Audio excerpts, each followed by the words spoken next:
In that waking state, as you're aware of coming around, I remember seeing a silhouette of a young man, and it was almost like I had to follow this. And I followed it, and just as I got close, the head turned to look back at me, and it was Anthony's face that I saw.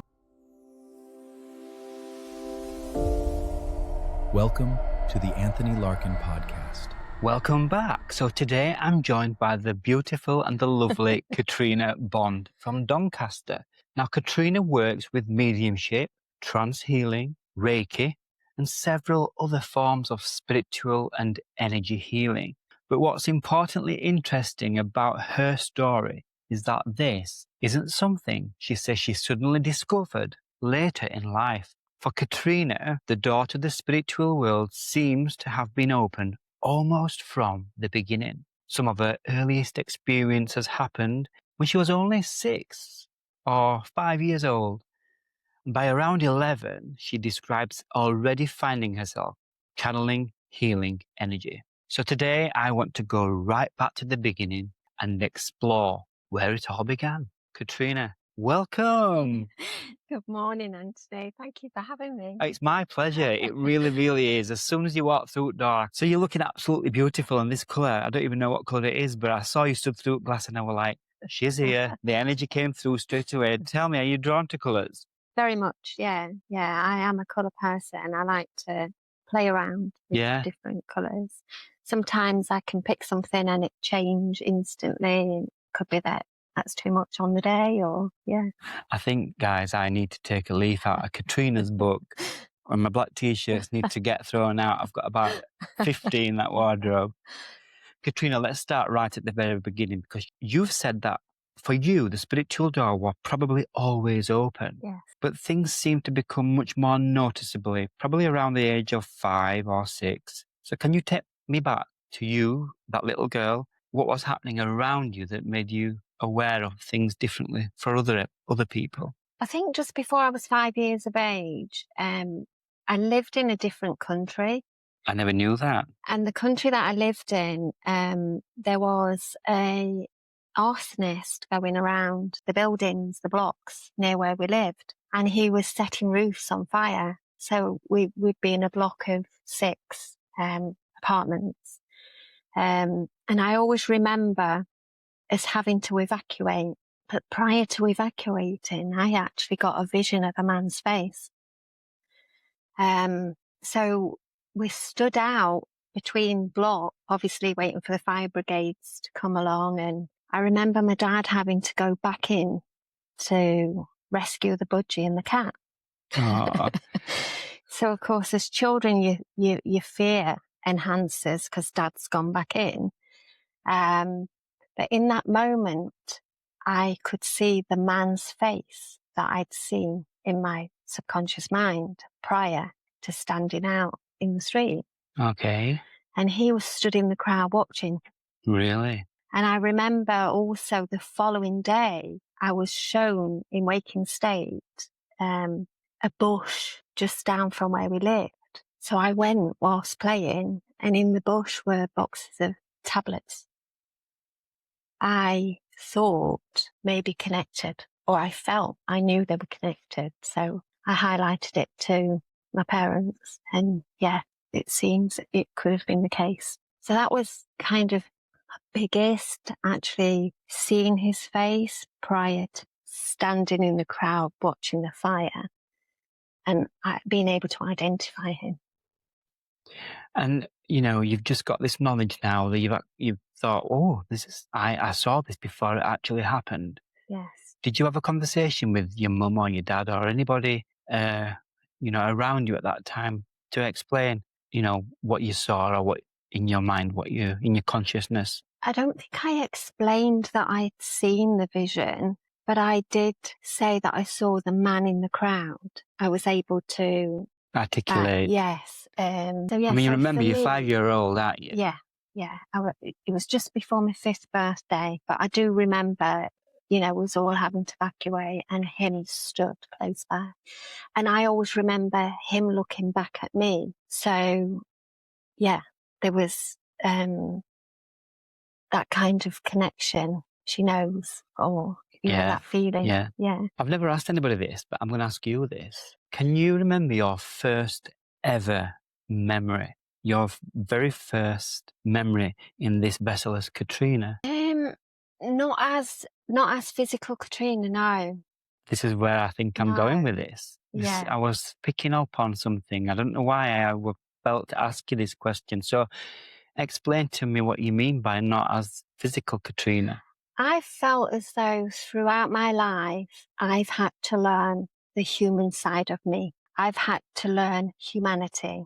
And I feel that my journey has been learning about different personalities, different human beings,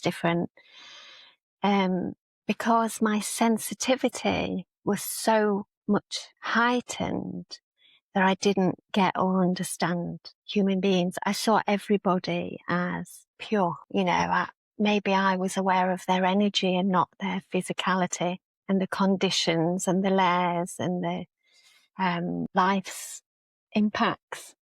Maybe I had to learn all of that as learnt behaviour and not the spiritual side of self. So clearly you've got memories or a knowing of life beyond Catrina. Absolutely. Outside of. Yes. Yeah. And this is why I asked this question, because as I was thinking, what can I ask you next? This came into me. My earliest memory came into me. And I remember laying in a cot or a pram. Yeah. And I was at the bottom end of a garden. And I remember all the family being at the top end of the garden.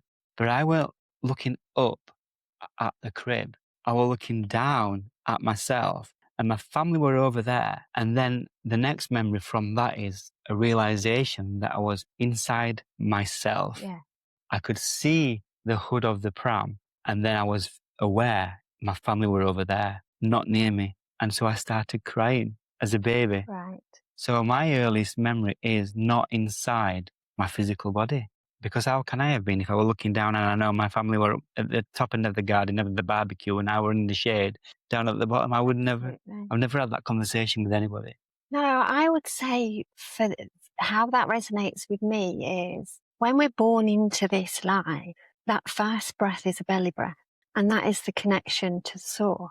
So say you came into the world sleeping, and I don't mean due to conditions or resuscitation situation, anything like that.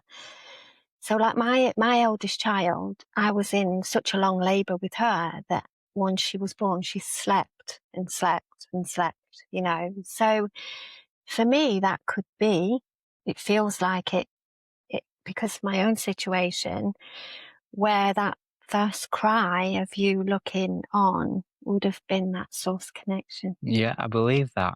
And I know you're aware of Dolores Cannon more recently, aren't you? And I'm just remembering some of her teachings, and she has actually, through her work, bless her, rest in peace, our Dolores, through her work, she's documented that the physical baby could be born and the soul in preparation has already chosen that physical body to enter. Yeah. And sometimes the soul doesn't choose to enter it during the birth procedures. They can choose, this is from her teachings, and I'm not saying this is right or wrong, I'm just sharing knowledge. Yes. She has documented that the soul can decide to come in at 4 days, 5 days, a month. And it's just the physicality of the body doing its job, what an organism does, until the soul enters. What do you think on that? I think because I don't read books, and obviously Dolores Cannon, the name has come to me quite a lot in the last year. It's confirming things I already knew. So I know that whatever I'm picking up or my own knowing is coming into alignment with teachings. So I didn't know that about Dolores Cannon, so that confirms to me my own experience with my own daughter, hence me saying that's the connection. But I do teach that also because sometimes when we meditate and we connect with the relaxation part of us to give ourselves self-healing or relaxation, a lot of people don't realise that when they're looking for that light within, it can be in different places. For me, that is wherever that first source hit is that connection. So for some people, it could be in the abdomen. Some people, it could be in the heart. Mine's in my heart. So, yeah, and a lot of people don't understand that. So, you know, sometimes if the inner self's crying out because we're not listening, we'll get feelings. And naturally, as a physical being, it's, you know, what's going on there? I'm having a heart attack, or I've got gut ache, or, you know, because they're not understanding where that life force began. Wow, that's very interesting. Yeah. So do you know when you meditate and you ask, and I'm not sure if you ask, but when I ask the universe, the Lord, angels, whatever, you know, when I connect to myself and I ask for healing for self or for others, does it change where you go to ask every time? Or do you have a mechanism or a process, if you like? You know, if you're going to connect to spirit now and you want to get information, is it a process that you do through your body, through your mind? Because this is what I like to learn. For me, Anthony, it's more of, I'm sat here now having an interview with yourself. It was planned. We knew it was happening. When I walk out that door, I'm back to Catrina, the mother, the wife. So it's a part of us that is in that moment. So it's like having many hats, many faces, many facets. So for me, if I'm working spiritually, then that is the intention. I'm working spiritually. So regardless of how, whether it's healing, whether it's teaching, whether it's, that switch is on. And it's a discipline. We have to be disciplined. We have to be grounded. We have to be balanced.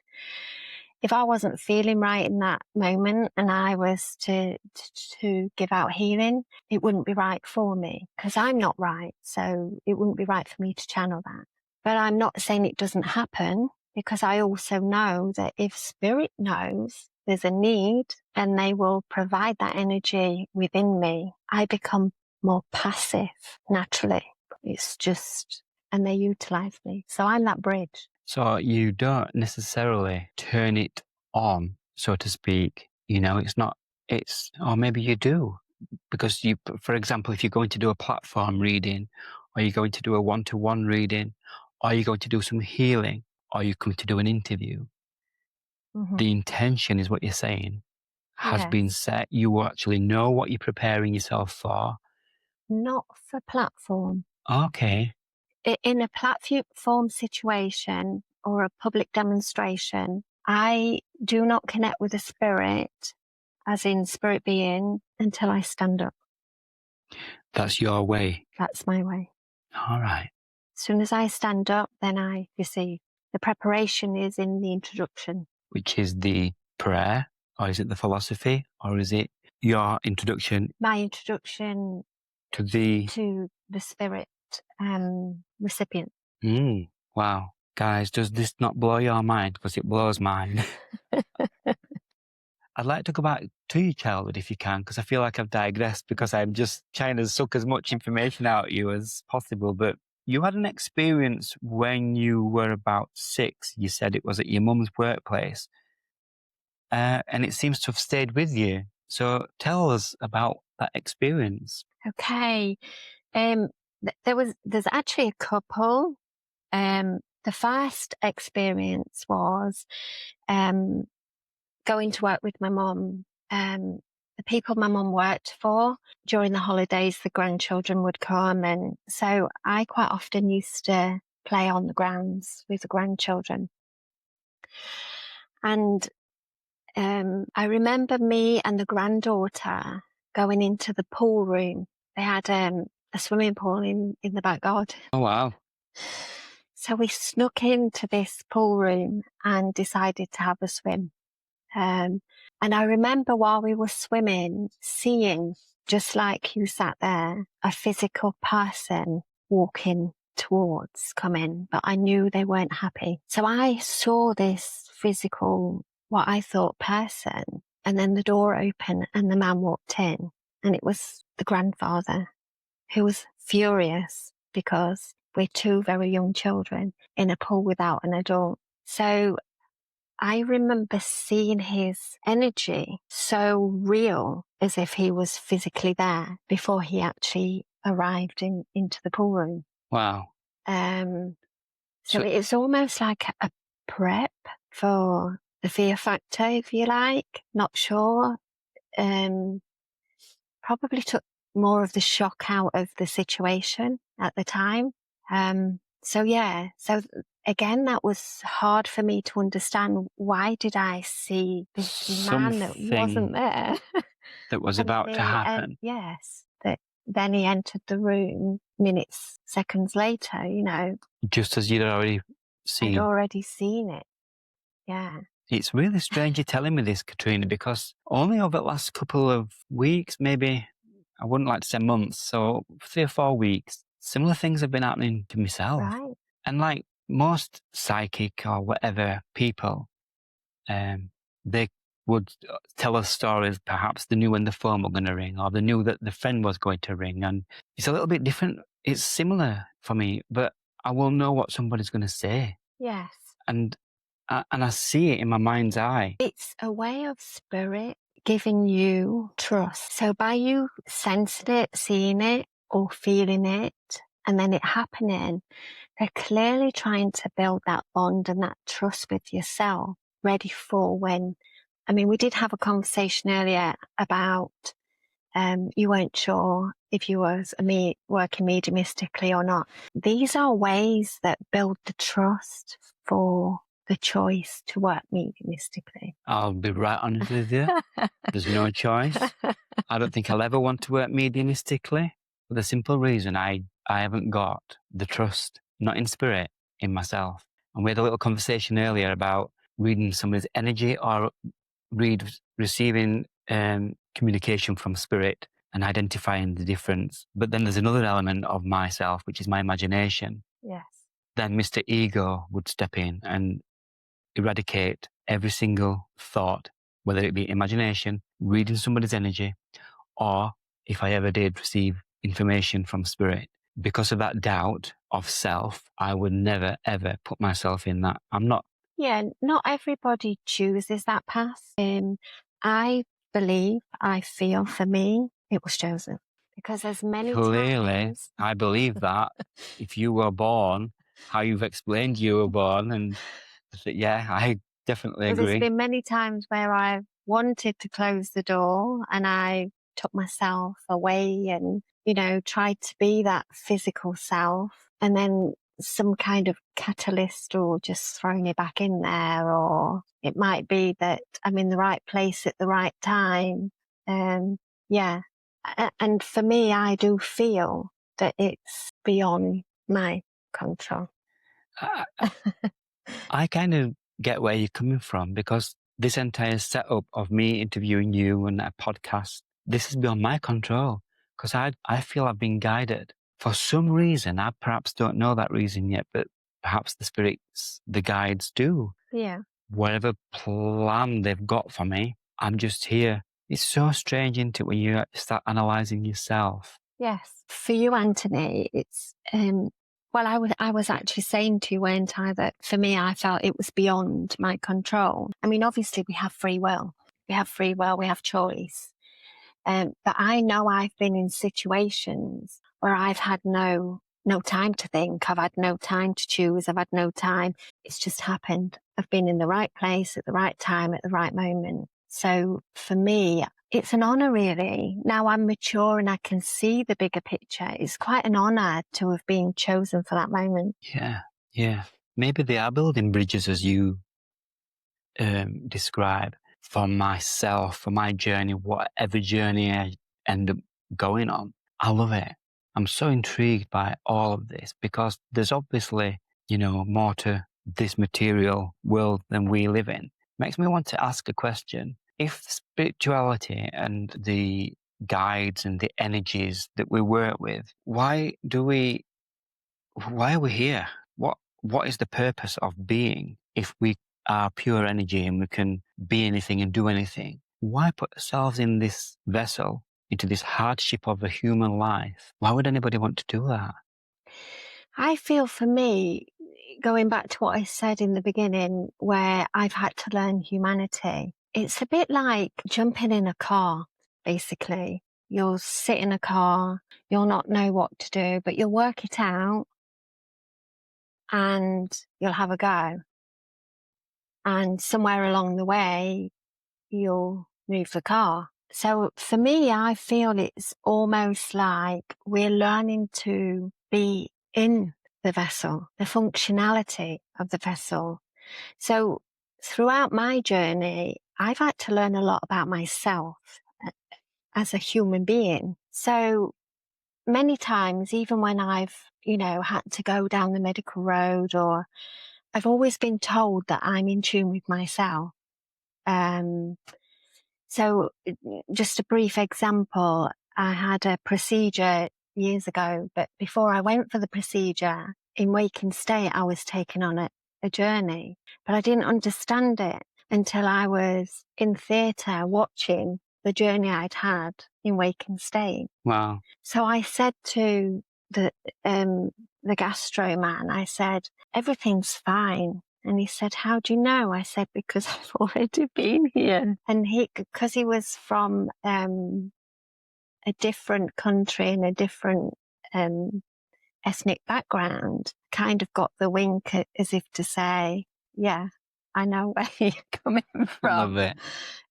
So I was more fascinated that I'd been taken in on that journey before having that procedure, which was an endoscopy. So I already saw it all before they actually did the procedure.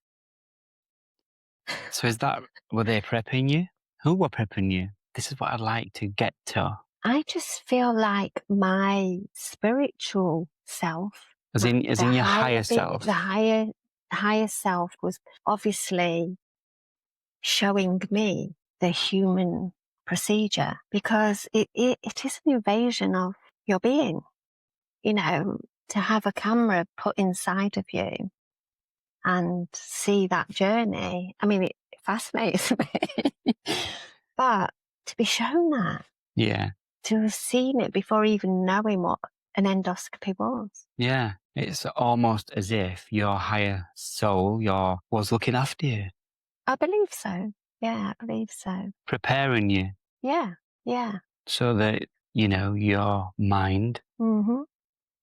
and your physical body Yeah. didn't reject it, wasn't upset, wasn't shocked. No. But the fascinating thing, going back to me at 6 years of age, is I was asked a question, what would you like to be when you grow older? And my reply was, I would love to be a doctor.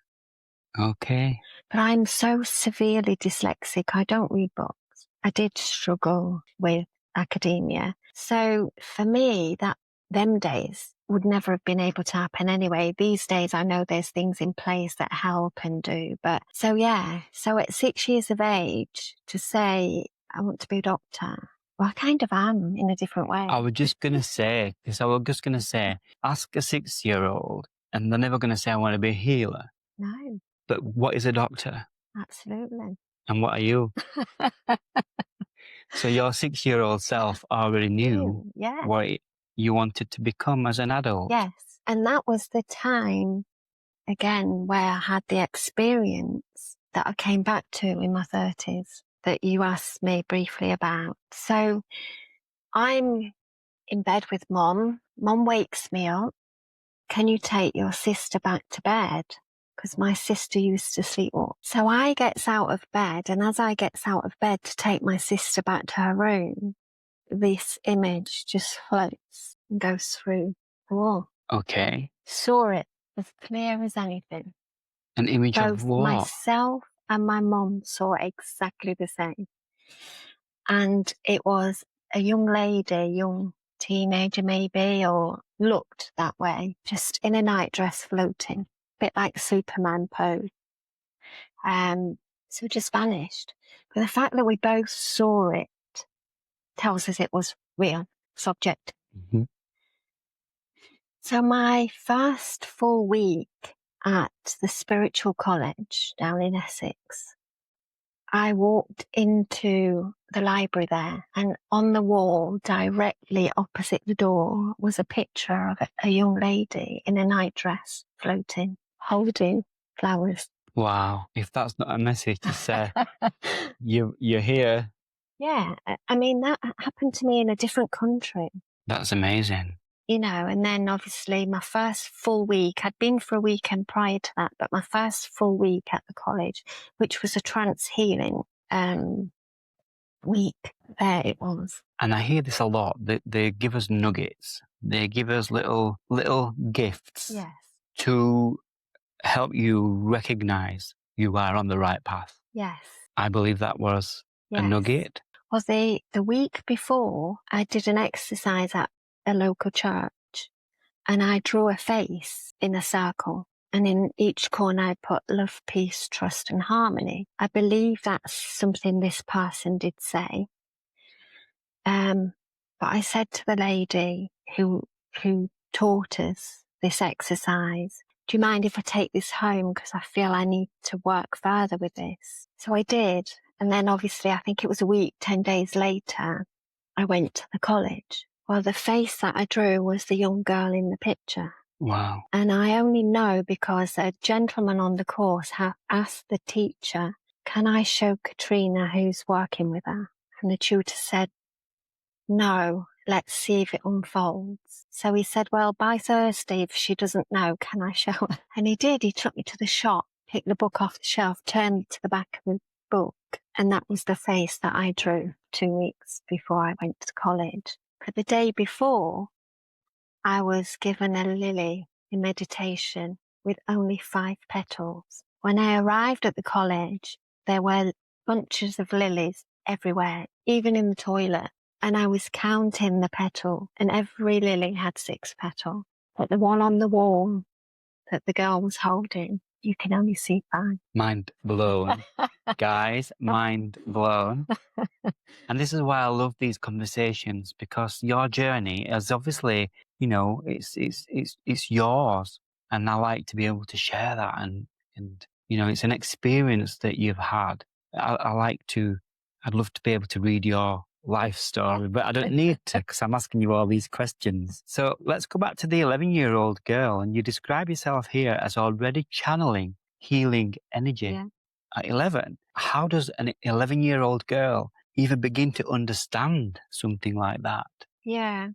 Well, where I lived, predominantly, like many estates, villages, there's areas where there's blocks for elderly or bungalows for elderly. And I just found that there was an area that I used to visit elderly people. So I would go and do their messages and do their shopping. And it became where they were ready for me to arrive.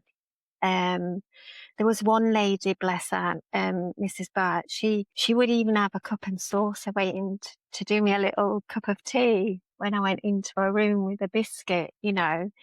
But I knew energetically there was change within me. I could feel almost like a solidarity. So I became more of a column than a life emanating source. It was more like, almost like concrete. I can only explain, if you was to get a straw, that straw is a physical tool. So I would be there, and just by chance, that straw, unless used, is hollow.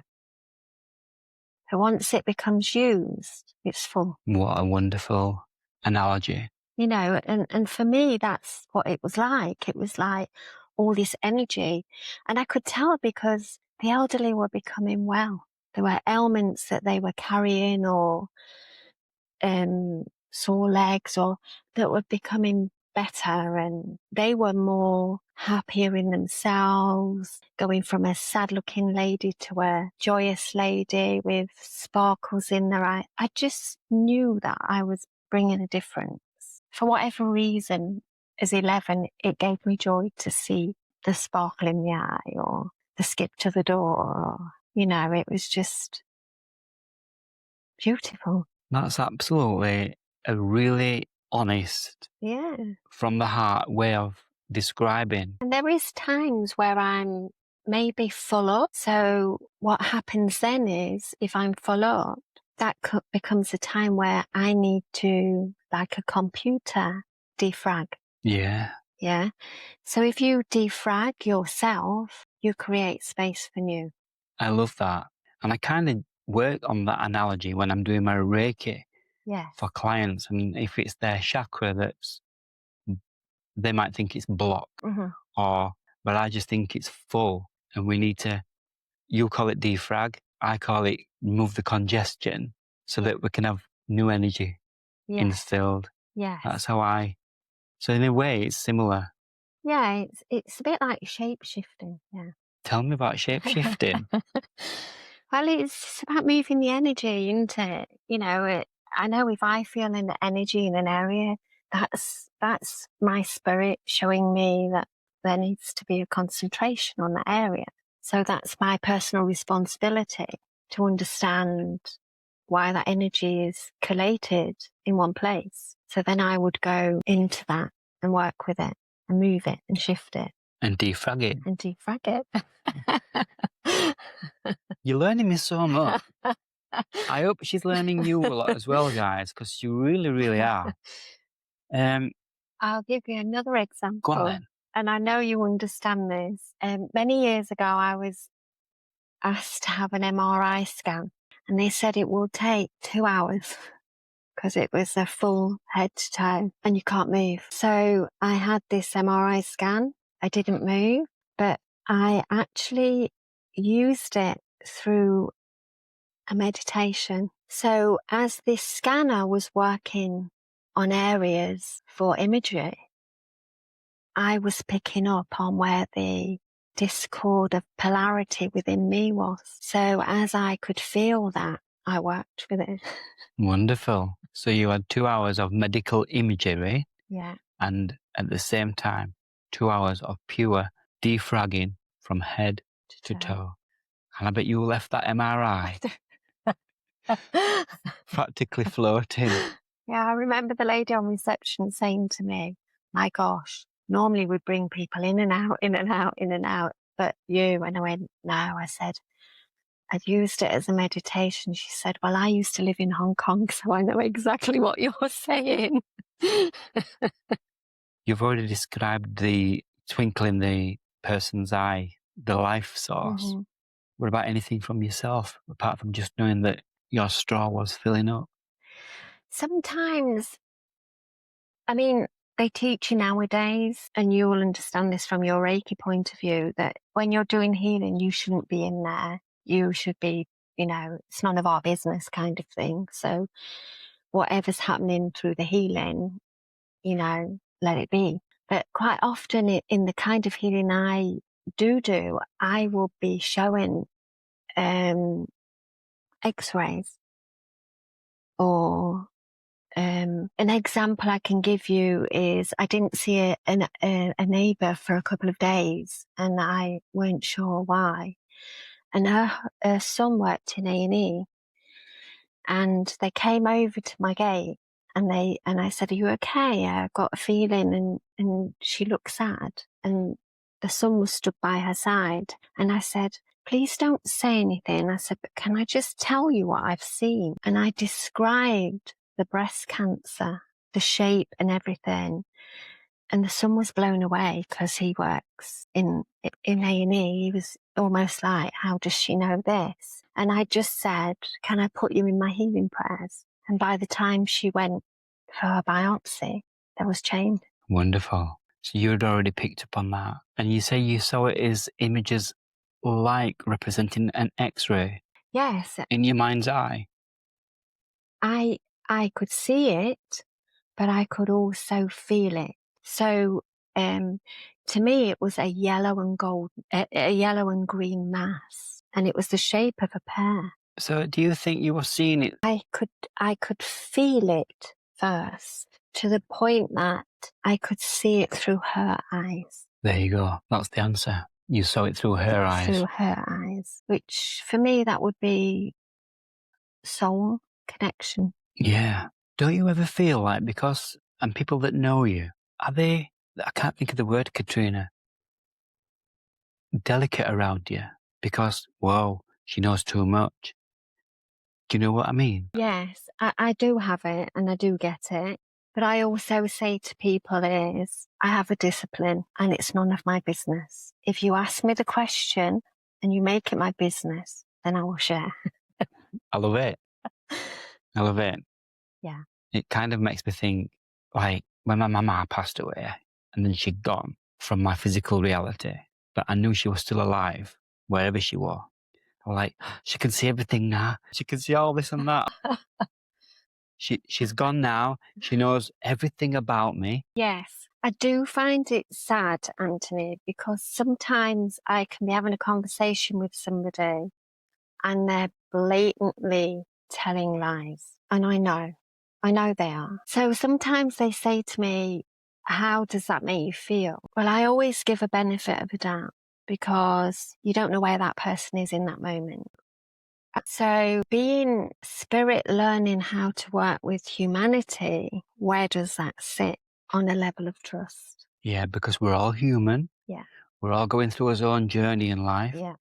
And should I want to present a lie to you and you know about that lie, not that I have, No. but if you were aware and Anthony sat there lying, blatantly lying, yeah, that would blow my mind slightly. I really don't think I could handle that knowledge, power, information, whatever.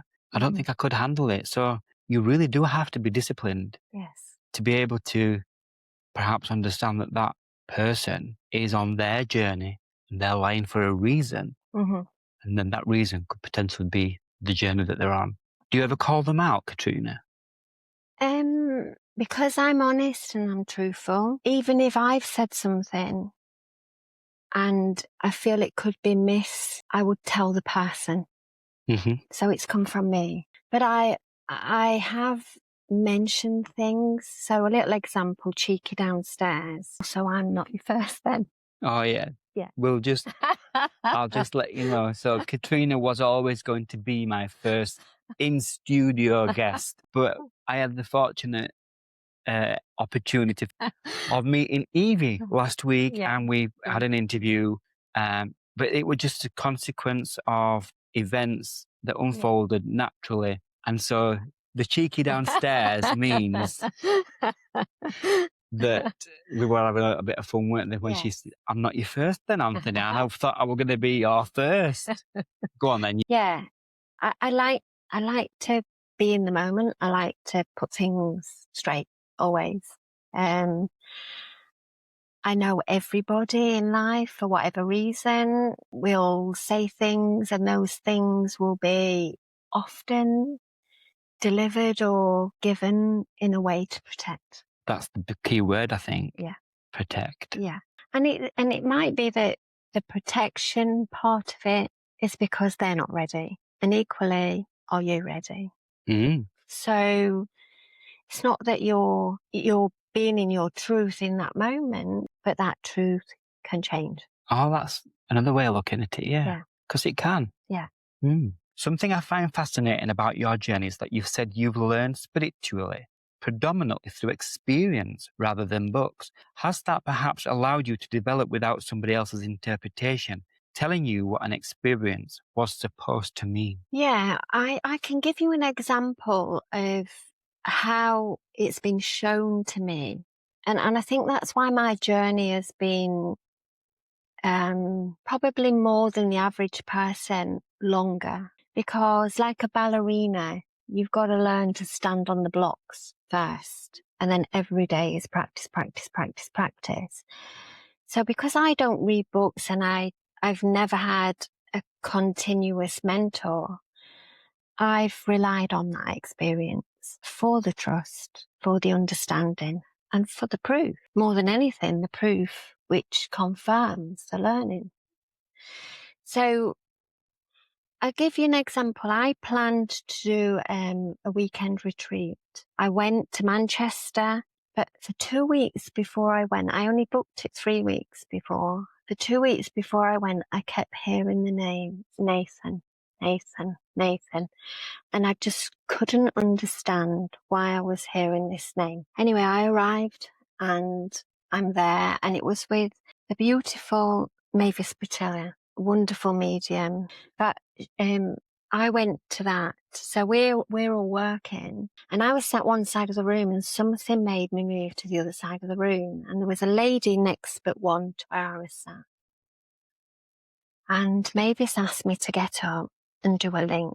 And the link turned out to be for this lady that was next but one to me. So I started on it. And again, as you're learning, you make mistakes. And so Mavis said, well, yeah, I think we're okay there, Catrina. You know, you can take a seat. Looking back now, I know she was stopping me. I had a conversation with the lady, and I asked her if she was there for the weekend, and it turns out that she wasn't going to come because her son had just had a brain tumour removed. So I said, his name's not Nathan by any chance? And she went, how do you know? So I told her I'd been hearing his name for 2 weeks. Anyway, we had a conversation, and the more we chatted, the more clarity I was getting with the information that I was being given prior to this course. So I said to her, can I put him in my healing prayers? And she said, yes. I said, but please ask him first. She said, well, I'm going home tonight, so yes. She said, but I wasn't going to come, but he said I had to come, and there was a reason I had to come. So I also asked her to ask him, and I asked if it was possible to have a before and after photograph of him prior and after his surgery. She came back the next day, and he was excited. She was excited.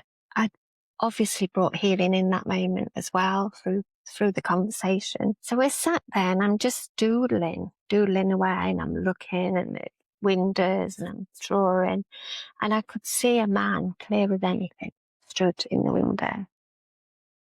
And Mavis said to me, Catrina, you know, like the teacher does and so I paid attention, carried on. But I went like that, and I said to the lady, do you recognise? And she gasped again, and it was connected to a family member. So not only had I heard the name, the situation, I'd also drawn a spiritual family member, a spirit family member. So the plan was then for the healing to continue. I had no connection with him whatsoever, but everything that I did with my team spiritually, I conveyed with her, and she passed on. So if spirit wanted him to do anything different, or the instruction would come and it'd be passed on. This went on for a period of time, but I didn't know that she was an oncology sister. So what I was giving her from spirit, no medical training, she understood. Wow. So for me, that was The proof. the teaching. The teachings and the proof that you needed for self. Yes. You mentioned your team, Catrina. Would you like to elaborate? Team, I believe team can be just like a radio. You have different frequencies. That's my team. Okay, so you can tune into any member of your team, so to speak. I don't tune in. They tune me. Okay, I like it. And is that, yeah, this is it. I'm learning. So I can see a radio and I can see the dial. So I don't have to tune in. I have to switch on my receiver. I have to pull my aerial up. You need to plug it in. Right, we'll plug it in. I might have been on batteries, you never know. So I'm plugged in. Because if I can visualize this, I think I'll be able to connect. This is what I lack. Visualization is my key. And we're still learning. Absolutely. We'll learn till we go home. What is home? Home is, for me, home is the source. So the way I can give it to you in my understanding is, you imagine an electrical generator. That is energy in a component. that energy then is divided out. So once the physical is kaput and done with, that energy has to go back to that source. Does that make sense? Mm-hmm. So to me, home is the collective. Yeah. And it's beyond, beyond, beyond. So in the source that you describe, home energy, and I can see the generator now, it's red. But I'll then ask, who built the generator? Do you know what I mean? Yeah.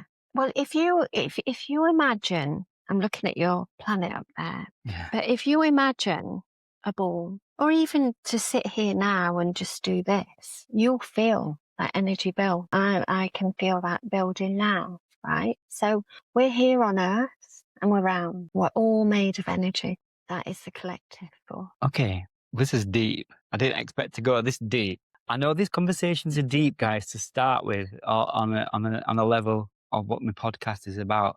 But we're getting beyond capacity for my brain to function. Yeah. So I will get lost in it. But I do love. So for me, home is when I meditate and I go to my healing place or my heaven or whatever people want to call it. I can describe it to the hilt, what it looks like, where I am, where I'm situated. It's a place I can take myself. Mm-hmm. That's my home, but that's not a right or wrong way. Mm-hmm.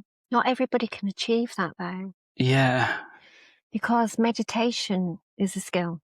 I can't meditate. No. So meditation is a skill. It's a relaxation. It's time for you. It's time for you to heal. It's time for you to rest. It's time for you to connect with that higher being. It's time for you to be in your non-physical self, basically. So meditation's all within. Sitting in the power is all of that. Do you think when I go to my healing place, and I can tell you where it is, it's a little cabin, I can tell you where, everything's basic, there's a little stream, I can see the mountains, you know what, I can describe the curtains and the bedding and things like that, everything about my cabin that I've built. And I live there on my own as well, which Adam were really upset about when we started talking about.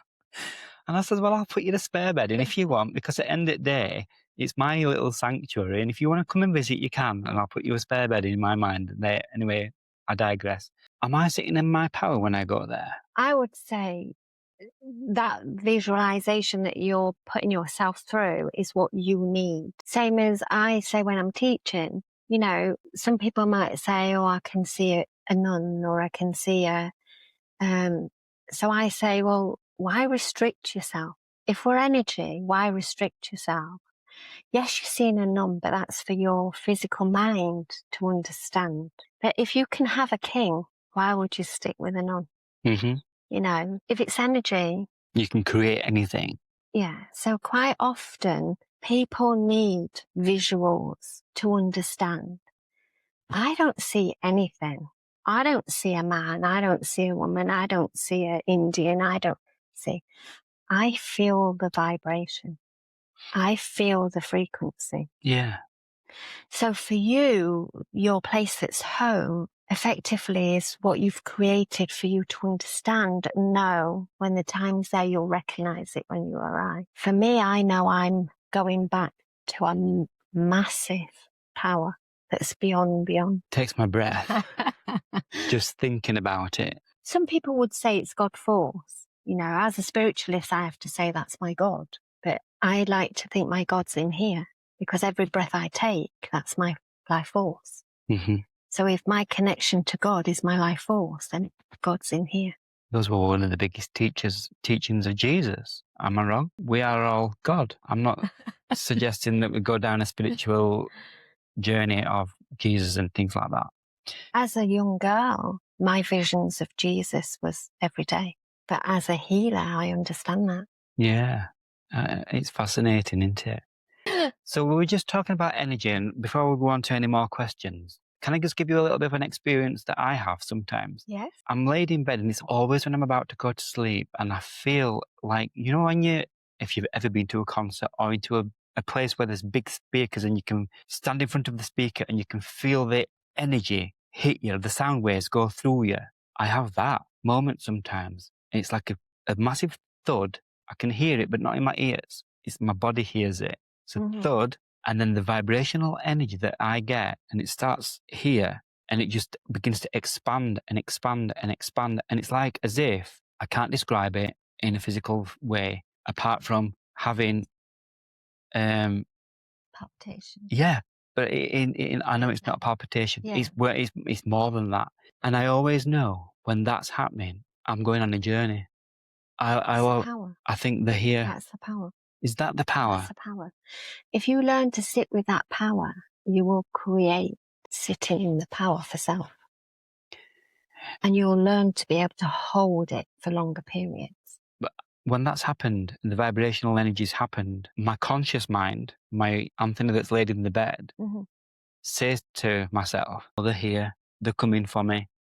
Because I feel like when that happens, I travel.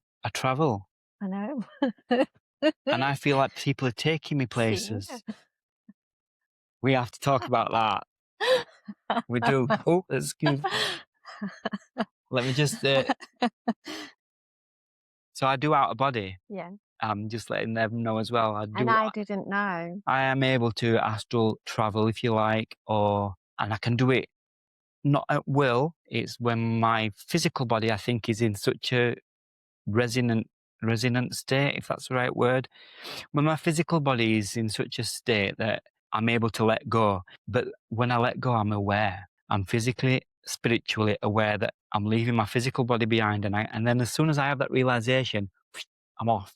And sometimes I return and I know where I've been and see what I've seen and what I've done. And sometimes I return and it's almost as if I'm not allowed to know. This physical representation of Anthony is not allowed to know what I've seen, what I've been, what I've received as a gift for healing or anything. It's like the veil is back. He's back in his physical box. The shutters are down. So we need to actually address that. We've actually known each other, September last year. Yeah, 6-8 months. Yeah. And you tell me now. tell the viewers at home. Yeah. I had an experience where I was woken in the morning, and in that waking state, as you're aware of coming around, I remember seeing a silhouette of a young man, and it was almost like I had to follow this. I had to follow it. And I followed it, and just as I got close, the head turned to look back at me, and it was Anthony's face that I saw. And Anthony then turned and off he scuttled. And obviously I then came round more and more, got up and put the kettle on and, digested it. But something inside me told me I had to give him a call the next day, when Anthony then shared with me that he did travel, but he wasn't aware. Yeah. Yeah. Yeah. And this is how this came about. It is, isn't it? It is. So the fact that you saw me in a spirit, in soul essence, so to speak, do you think that could be how people sometimes see ghosts? You know, we haven't got any scientific evidence that ghosts exist to some extent, but we do have a lot of people saying that they've seen a ghost. What do you think about that? My understanding of a ghost, obviously, as a child, I saw what happened with the young girl. So as a child, to me, that was a ghost. To me, a ghost doesn't communicate. It's a memory, or it's a vision, but it doesn't. The minute you communicate, there's no interaction. That's the difference. For me, it's an imprint. It's like if you was to look at a negative. I'm smiling because she's not aware that this is Dolores Cannon's teachings as well. She talks about imprints a lot. Really? Yeah. So I know you don't. That's why I'm smiling. In fact, you told me the book to get to download, to listen to, and my daughter's just bought the audio for me to listen to, which I will when I'm on holiday. But yeah, no. So that is, to me, it's the imprint, it's the memory, it's and the minute you try and interact, poof, But if it's spirit and a communication, they'll communicate with you, they'll talk with you, they'll interact with you. Can you sense spirit now? This room's full. Are you joking? Honestly, I felt it when I walked in, and the energies around the floor were cold. But it's not cold in here. It's not cold in this room. No. So what does that mean if the energies around the floor is cold, as you interpret it? It's a change in the atmosphere. And when working intuitively, there has to be that change. There was a famous quote that you can get in many books where they say that we quicken our vibration for spirit to slow theirs down. Okay. And that's the connection, basically. For me, when I feel the cold energy or the split energy, I call it, because quite often it's a lower, to me it's a healing vibration. Colder energy for me is healing vibration. And guys, for those that don't know, this is my therapy room as well as my podcast room, and I do a lot of healing in this room when I do my Reiki. So that really makes me feel, not that I need proof, because if you're a practitioner in self, you don't need it, do you? No. But it does give me foundations to believe that I'm working for the better. Yeah, I mean, you say you're not a medium, but you channel healing. Medium is a bridge. If you look up the word medium, you're a bridge. Okay, I'm a bridge. I'm a bridge. So you said this room is full of energy and stuff. But you know, the funniest thing, when I recorded Evie's interview, and I haven't put this on our podcast yet. So I've got 3 cameras set up last interview I did. And behind me on one of the cameras, there was just this, I'll have to show it you before you go, or I'll send you a video. Yeah. It was so strange. There was so much purple light and it was like radiating just behind me. Really strange. Quite often purple light is a higher vibration. And only on that camera, I've got 3 cameras and I looked at them all at the same timeline, and it was just that one camera. And it came at an element when we were talking about, is there anything in this room? And I've just wished to give me a sign or give me a noise so I'll know that they're here. And obviously we didn't see anything, and there were no lighting changes because they're all on static. But honestly, it was like a sunbeam that came, and you can see it twinkling. And proof. I never needed proof, but I like it. Yes. Is that a bad thing? No. I'm a great believer in what we need in life should come. So if the spirit want to work with us in whatever way we work, and you will need something to be able to understand that, why wouldn't they give you your need? Somebody comes to you for healing, you're healing their need. You don't know what their need is. They might say, oh, I've got pain here in my knee, but that healing might be going to the head. Yeah. Clever. You're a wealth of knowledge, and I love you. Can we talk about trance healing? Yes. Yeah. You've described yourself specifically as a trance healer. What does trance healing mean for somebody watching at home that has never encountered it? I'll be honest. I just know I'm very limited myself to what a trance healer is. And now, tell me, what does it mean? If I was to say to you because I know you understand this, in a Reiki difference, the energy is very, very different. For trance healing, I feel that you have to become and be more passive, because the element of the spirit is more attuned. So the blend is stronger. So from a medical point of view, if I have an ailment and I don't know, I'll go and see my GP. That's the everyday healer for me. If I then need to have investigation and I need to go to an area, then I see a specialist. To me, that's the difference. And the difference is because with trance healing, it's more of the healing frequency and vibration for the need of that particular situation. So say, for example, somebody, well, I'll give you an example. I worked with a lady. She said to me, my cousin has a brain tumour. Will you help with healing? My words, you've asked me, how can I not? You've come to me, you've asked me, how can I not? So for me, all I asked again was, can you show me a picture of her so I you know, I've got a face to work with, and what I could see and the instruction that the spirit gave me proved itself when she went to theatre to have it removed. So my words to her was, tell your cousin that everything will be okay, not to worry. That was it. She went to theatre to have the brain tumour removed, and it was a sack of air. Now, what spirit instructed me was the healing that I was channeling was to contain that tumour in a bubble. So it was a bubble of air when she went to have it removed. Wow. So that's not just hands-on healing. That's not just, you know, Reiki scanning the body. There's a higher intelligence involved that knows that need more than we do.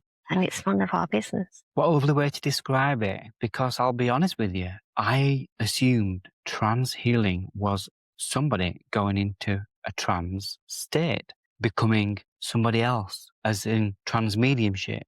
Am I right? A lot of people will look at it in that way. It's all about the attunement. Okay, I could sit here now and you not know that I'm in a trance state, because it's the intention of self and the understanding of the spirit control that knows me in that moment. So I can sometimes find myself at a bus stop and I'm anchored. I call it anchored. And I know that the person in front of me has a strong healing need. And for whatever reason, they're not being listened to, or they're on a waiting list, and that energy will pass through me. I need to put this into a better context, because trance mediumship basically is an altered state of consciousness. Yeah. Right? So from attunement, so from meditation, self, to working more and more with self, peeling back all the layers, becoming more and more pure and all the rest of it, ready for that higher being to be able to come back to self, to be able to access deeper vibrations. It's a different state of consciousness. So you become more and more passive. So if you say, for example, okay, this person's going to have surgery, but to have the surgery, we've got to put them under anaesthetic. If that person's under anaesthetic for 2 hours, they know what level of anaesthesia is needed for that 2 hours, and it's monitored. So my understanding is I become more and more passive. So my physicality becomes more of a alchemy. Healing seems to run through your entire story, but mediumship is another part of your life. Yes. And so I'm going to ask you, did mediumship develop alongside the healing, or did that unfold differently? For me, I always had situations, and even, say, for example, I'm in my classroom at school and I'm sat on the carpet and the teacher's telling the story, and I would be in a different world, a completely different world. So I would be in, if you like, the school, the halls. I would be in the library. I would be in, you know, I would be whisked away in that moment. And if asked what I thought of the book when the stories ended, I would never ever know the story, because I was just taken somewhere else. In real life, taken, or in your own mind? I'm physically sat on the carpet with the class, listening to the teacher. But you were taken elsewhere. I was off in another learning classroom. Yeah. You were still in your classroom, but in your own classroom. Yes. And quite often that would be, you know, like, I mean, there were no such thing out at the time as Harry Potter and things like that. But where they go into the halls of learning and there's all the books on the shelf, to me as a child, they would take me to. Really? Yeah. That's amazing. Imagine that. Maybe that's where I go when I off learning. But why am I not allowed to remember? Sometimes it can be that we're given downloads. I've had downloads. So I'll give you another example.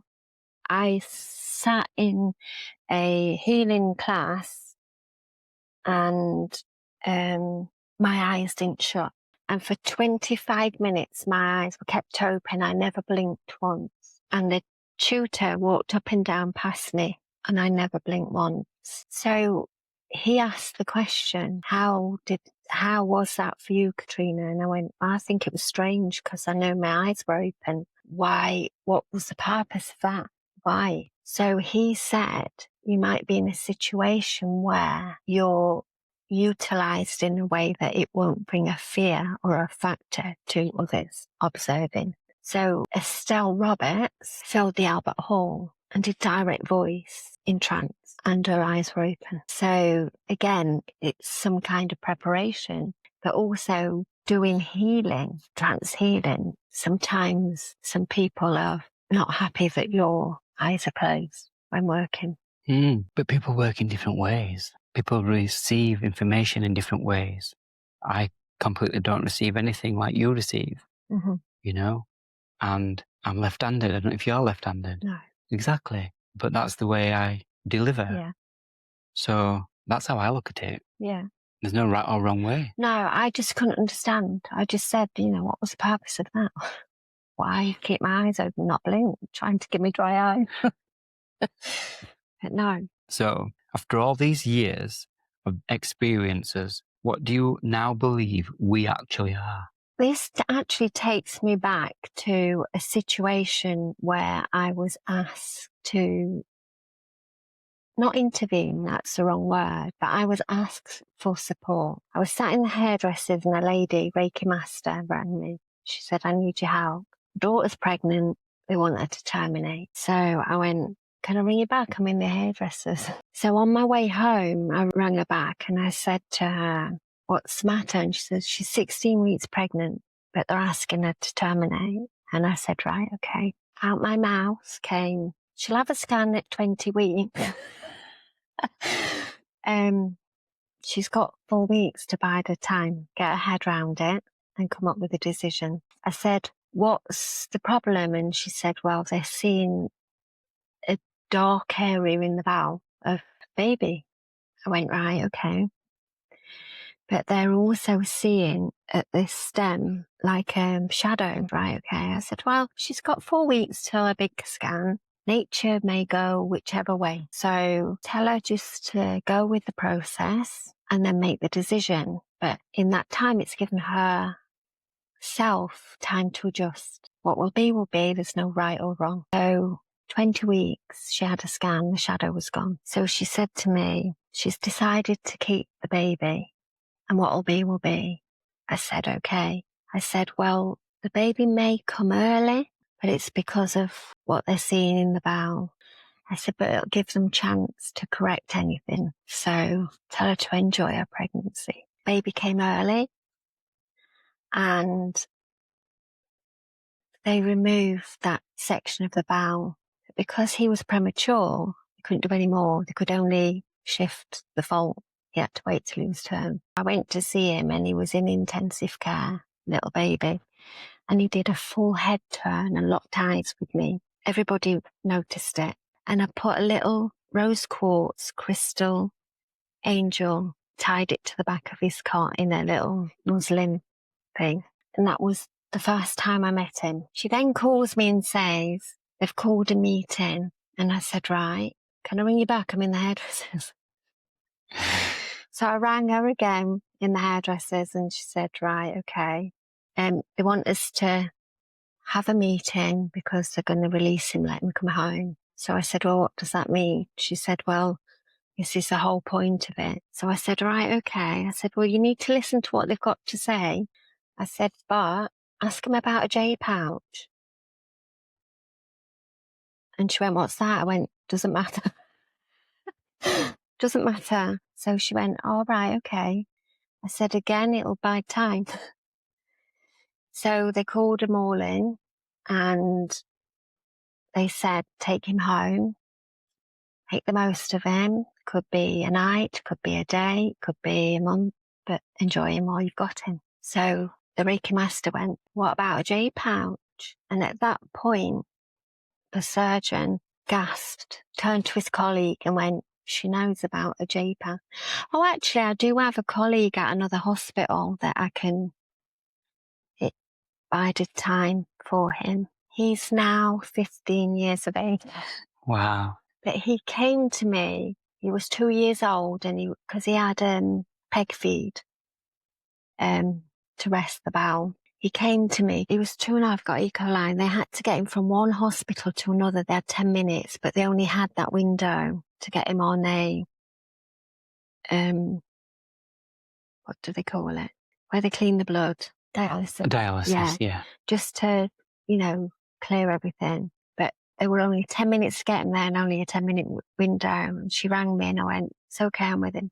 And I went with him. That night, he came to me as a young man, not a baby. And he said, what do I do? And I said, who am I to play God? You have to decide. Do you stay or do you go? Wow. And he stayed, obviously. Well, he's now 15. He's now 15. But he has had that situation that I saw when he was 2.5.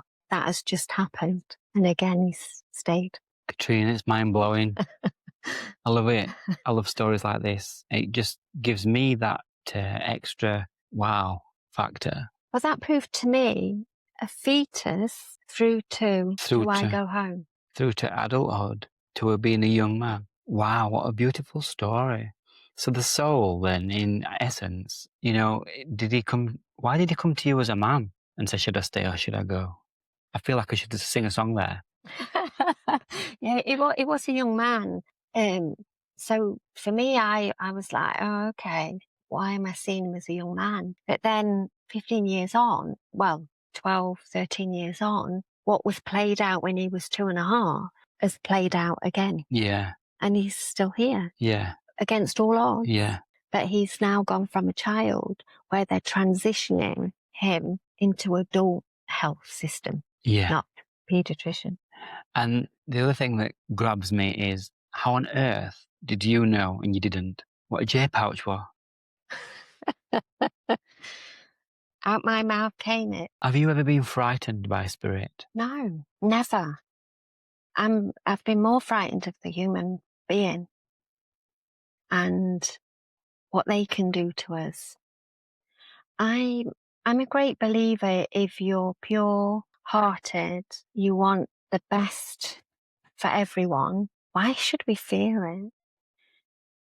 Every breath that's born into this world is pure. It's conditions that change that. Doesn't mean that spirit's tarnished. It's the physicality and the mind that's controlling the spirit. Yeah, yeah.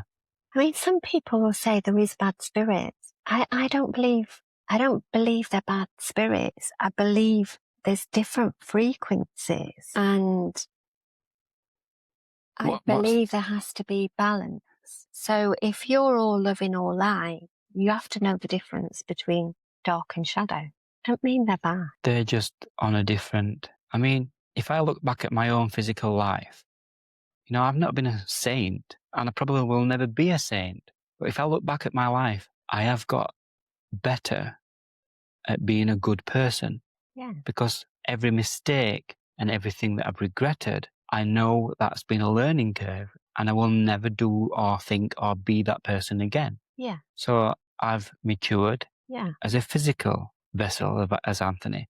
The same could be for the soul journey, like you say. Absolutely. They are on a different frequency, and they will work their way up. Absolutely. Take, for example, last week we had the eclipse. You've got the moon and the sun. They came together. We didn't have a total blackout. The light still shone, but the moon still was. Yeah, yeah. And she just got a lovely way with words, guys, that you think. For somebody that's watching that feels drawn to your work, wants to connect with you, what do you currently offer, as in any services or any teachings or any classes or healing? Mm-hmm. Are people... In the past, my healing's been, like I said, I've been in the right place at the right time, or I've been chosen, or somebody's asked. I've never ever refused it. I've never... my plan going forward is to be more of service. So I can help people become more and more enlightened themselves on their own journey. I can't walk in their shoes, but I can walk by their side. They can reach me through Facebook. They can reach me by email. I'm happy to have conversations. Yes, I do readings. Yes, I do healings. I do teach. I'm expanding my teaching skills. And I do teach within an organization to become certificated for them so that I can support their students and educational needs. That's because I'm a spiritualist and it's part of my life. You heard it here first. If you are connecting with Catrina in any way, shape or form, all her information will be in the description below, and get in touch, because I'm telling you now, guys, I do believe I'm walking a beautiful path with you by my side. Thank you. I really do. There was a reason that we met and we did connect. We did. First. We did, didn't we? Yeah. You said when you first arrived earlier, you said, I feel this is important for you, Anthony. This I don't call them an interview, I call them a conversation. Yeah. But you said this interview is for you. What do you think? What I'm asking you in a way really now, what did you get information wise for you to actually acknowledge or think that? Well, I think the fact that you've mentioned twice about your connection with spirit, I don't doubt your connection with spirit whatsoever. You know, I think for you, you need to just build more trust in understanding the difference between you and them. Mm-hmm. So a lot of your work in this world is that of energy exchange. Within your work, energy exchange. Mm-hmm. I feel for you now that exchange will expand because you do make a difference. And the way to bring more difference is by you understand the difference between you and between spirit. And when I'm going to be editing this video later, I'm going to be hearing everything that you've just said today again, and perhaps again and again, because that's what you do when you're editing. A lot of it went in and resonated actually here through this conversation. But as soon as real life takes over, the windows need cleaning, I need to empty the bin, you know, it dissipates. All the learning that I've learned, that I feel I've learned, the knowledge that I feel I want to retain, doesn't ever retain. You think that.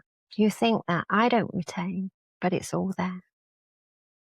And it's about trust. That's where this conversation started, if you remember. Mm-hmm. I don't trust myself. Not that I do trust myself, because that's really strange that I've just said that. I don't trust myself giving information to somebody that needs help. It took me 17 years to stand on a platform to do evidential mediumship. 17 years. I know people that can do it in a year, 2 years, because they feel they're ready, they feel they can. They might have a stronger ego, which is not a bad thing because you need elements of ego to be able to perform and do. Perform's probably the wrong word, but to work in this way. I would say for me, it was about getting my understanding right, being able to use the right information to deliver the right source. So an example for me was when I was a young girl, a teenager, my mum saw a medium, and what that medium said to my mum damaged her. That would be the worst thing that I could think of ever wanting to. That's why I don't do it. I don't want to. So for me, I know my mum having the gift also, my learning is to put her mind in the right perspective to understand what happened in that situation. And it was more the delivery of what was said and the words that that person felt needed saying. Now, had it been put in a different way and in a different context, it would have been correct, but it wouldn't have been damaging. And there's the big difference, isn't it? So for me, it's been very important for me to be able to understand that when I'm giving healing through spiritual communication, it has to be right. But I also believe that the right person is chosen. I know people that have gone to church many years, never got a message. But if the right medium's been there, it may have taken 10 years, but it's because the right medium hasn't been in place for them to receive that message. Yeah, it's big, isn't it? And I just feel like I'm not even on precipice yet. Is that the right word? I'm not even on the threshold yet. I'm just peering over, and then I keep having a little step back, and I keep having a little peek. And then each peak's getting a little bit nearer. I'm not even on But you are a healing medium because you're that bridge. You're that bridge between. It's believing in self. Absolutely. Yeah. And I believe in self when it comes to healing. Yes. But that's what mediumship is. I know, you keep saying. Standing on a platform, giving evidence of survival after physical death. That, bringing that essence to that recipient is a healing. Yeah, definitely. 100%. So all mediumship is healing. Okay, guys. So you can do it. I'm a medium. But not one that hears voices or sees things. When you look back at the little 5 or 6-year-old girl who was already experiencing this world, and then everything that you've experienced and that's happened since, do you feel now that there was always a purpose behind it? Yes, and that was to understand my vehicle. And that's again how we open this conversation, isn't it? Yeah? Yeah. And the vehicle is our essence, our physicality, if you like. So your purpose was to understand the human experience? It was for me to learn the human experience. So as a very highly sensitive spiritual person, I've had to learn the mechanics of the physical human. But I've also had to understand the different personalities of humanity. But I know that my calling has been, if I make one difference every day of my life, I'm doing my job. I love it. I think my t-shirt needs to say, I love it, because I say that a lot, but I genuinely do. I give this question to every guest. Mm-hmm. And if you've watched me conversations, you'll know what I'm going to ask you. If you could, well, not if, when you will leave this world, as Catrina, what message would you like to leave behind? The message that I would like to give is live your best life, be true to yourself, and don't wait till you're dead to live. I love it. There you go, I said it. Don't wait until you're dead to live your life. I love it. You heard it here first. The beautiful Catrina Bond. Thank you so much for this wonderful conversation. There's so much more that I wanted to ask. I mean, I've got reams and reams, and you brought your, what do you call them? Healing rods. Healing rods. And I've got my healing rods. We're going to have a little session of that, but time has gone beyond. So would you like to come back? I would love to come back. It's been an honour and a privilege to be able to share my knowledge. I don't even feel we've touched base with you yet. I feel like this has just been like, okay, she's on the runway and she's about to set off. Because you are such a wonderful soul. The energy is just too genuine, if that makes sense. Can we cuddle? We can. Oh, lovely. Bless you.